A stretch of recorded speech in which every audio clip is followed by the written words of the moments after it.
The letter arrived with a single chilling sentence. Final warning for noise.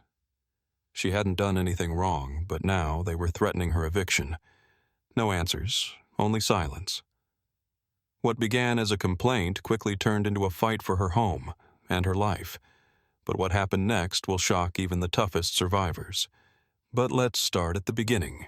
It was a normal Wednesday morning when Sarah Miller, a 29-year-old graphic designer, sat down at her desk, ready to tackle the day.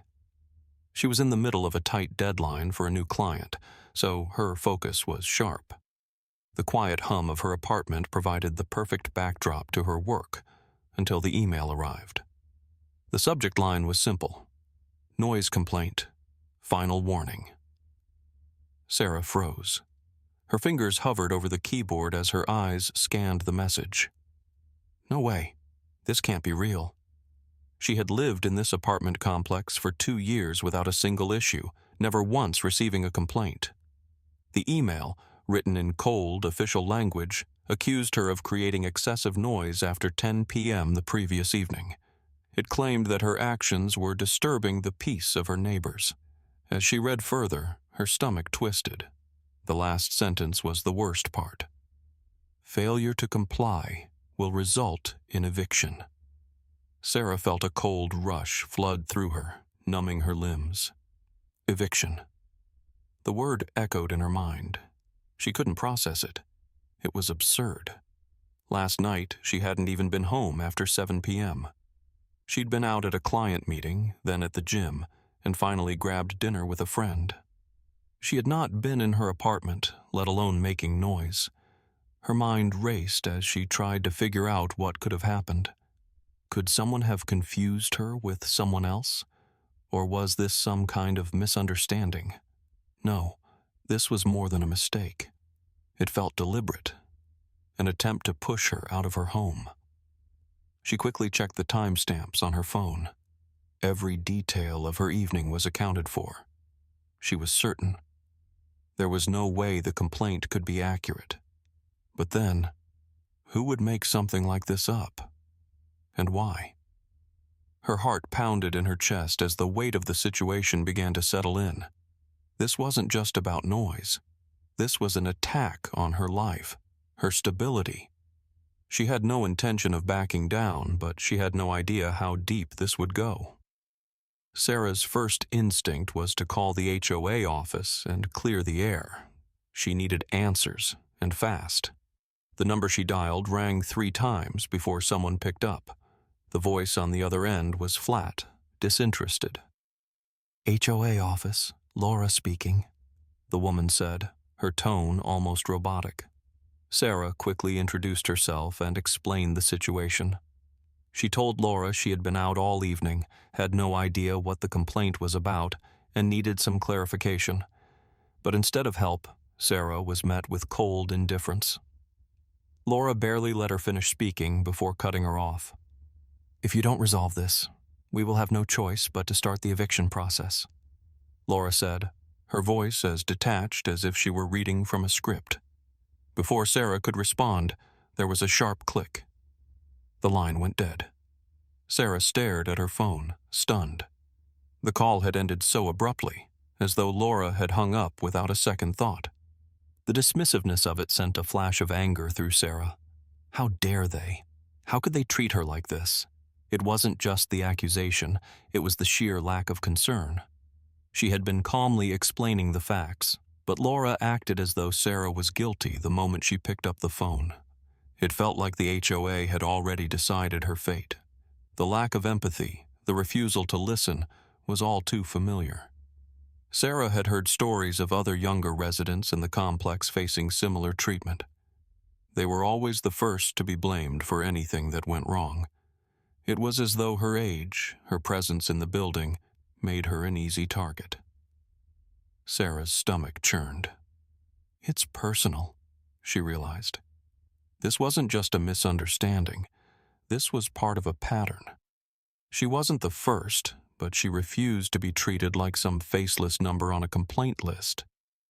She had done nothing wrong, yet they were making her feel like she was guilty before she even had a chance to defend herself. Her chest tightened with the weight of the injustice. She felt small, powerless, but she was determined not to back down. This wasn't just about noise. This was about standing up to the system that had already judged her. Sarah refused to let this go. If the HOA wanted to play dirty, she was ready to fight back. She spent the next few hours combing through the HOA's bylaws, hoping to find something that would give her leverage. The legal jargon was dense and complicated, but Sarah didn't mind. She was used to deciphering complex information in her work. Finally, after what felt like an eternity, she found it. A clause buried deep in the regulations, almost hidden among other technicalities. It read, "Any eviction proceedings must be supported by documented evidence of continuous disruptive behavior." Her heart raced. This was it. The key. The HOA had no documented evidence against her. There had been no complaints before, no history of noise violations, just a vague accusation. It was all just a baseless claim. She felt a spark of relief, but also a fire igniting within her. They couldn't just push her around. They wouldn't get away with it. With renewed determination, Sarah immediately contacted a lawyer. She needed someone who knew how to fight these kinds of battles. When she explained her situation to James Taylor, her lawyer's response was immediate and firm.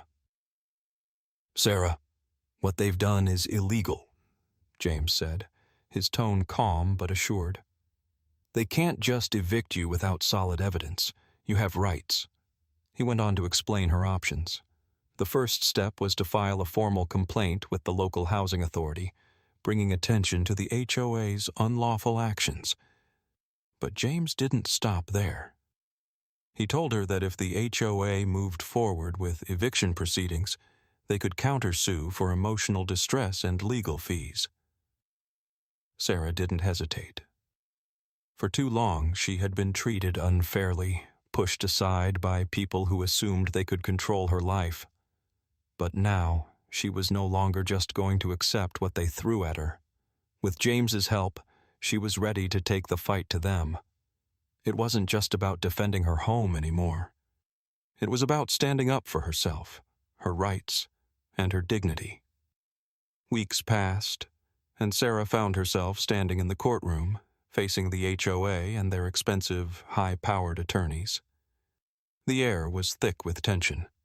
Sarah's lawyer, however, had meticulously built a case, systematically dismantling the HOA's weak arguments. They had no real evidence of any noise violations, no documented complaints, just a baseless accusation. Sarah's neighbors, most of whom had remained silent until now, stepped forward to testify on her behalf, further solidifying her position. As the trial drew to a close, Sarah's heart raced, unsure of how it would all end. But when the judge finally delivered the verdict, a wave of relief washed over her. The ruling was in her favor. Not only had she won, but the HOA was ordered to cover all her legal fees, a final blow to their attempt to push her out. The satisfaction Sarah felt was indescribable.